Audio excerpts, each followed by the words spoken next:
they were. Lapadat et al. V. Bondi out of the Ninth Circuit on February 12th, 2025. I went on and on about this case on my show, and no matter what circuit you're in, but certainly the Ninth Circuit, if you have a Roma case, also known as gypsies, not, I guess, derogatorily known as that, but it is the more common name. But if you have a Roma case, this is the case. This is a barn burner of a decision on asylum and the Romas in general. Essentially, these were Romanian Romas from Romania claiming asylum based on how Roma are treated in Romania, and the IJ and the BIA, in essence, denied by relying in large part on these things that the EU is trying to do to combat historic Roma discrimination. But like, as the Ninth Circuit points out, the EU is not a country. Yeah.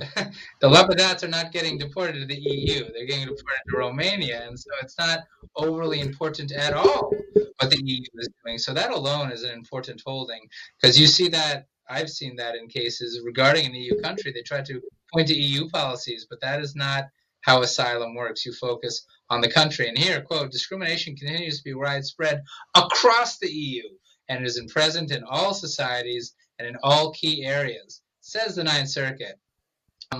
Like many Romani people, they've been mistreated by the police and Romanian public for years because of their ethnicity. Like, this is chock full of quotes about country conditions, factual quotes. I did a LinkedIn post about this actually yesterday, using case law to prove country conditions. What better way to do it, be it for asylum, hardship waivers, cancellation, anything that requires you explain to the adjudicator what's going on in a country. I love relying on circuit decisions saying what's going on in a country, because how do you combat that? Yeah.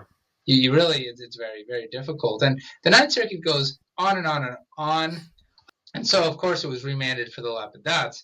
But also the Ninth Circuit says, look, not only did they suffer past persecution, for example, the male was shot in the back of the head, like the fact that the agency didn't find that to be past persecution is quite crazy. I'm not even going to get into what happened to the wife and the children, but so sent back for that. But also, the Ninth Circuit flat out says, quote, Roma are a disfavored group in Romania, end quote, which is a way to get asylum even if you don't have past persecution. Quote, today's rhetoric against the Roma is very similar to the one used by Nazis before the mass killings started in the 30s and 40s, end quote. My God, what a quote for your cases. For example, if you have Roma in any circuit. So think about Lapadat et al. V. Bondi, February 12th, 2025. I mean, if they're EU citizens, though, they can't just say, I'm going to move to Germany or something like that. It's just whatever country you have a passport from. I don't think anybody's an EU citizen. I think you're a Romanian citizen and you have EU privileges. I'm not sure. I don't know how that's worked. I'll admit I've thought about that before as well. But I haven't ever thought deeply about it. I have a feeling that asylum law is not up to date with unique situations like that of the European Union. Yeah. It's still country focused, and there are very much still countries in the European Union. Yeah. I think like you get EU, because our clients get EU visas who say, "Oh, can I get US visa?" So I guess the EU as an entity can give visas for visiting, but the countries issue the passports. You have a German, you're still a national of one country. Yeah. Although you have flexibility to move and get out of it, the laws are written based on country. You're right. You got to move based on what the statute is.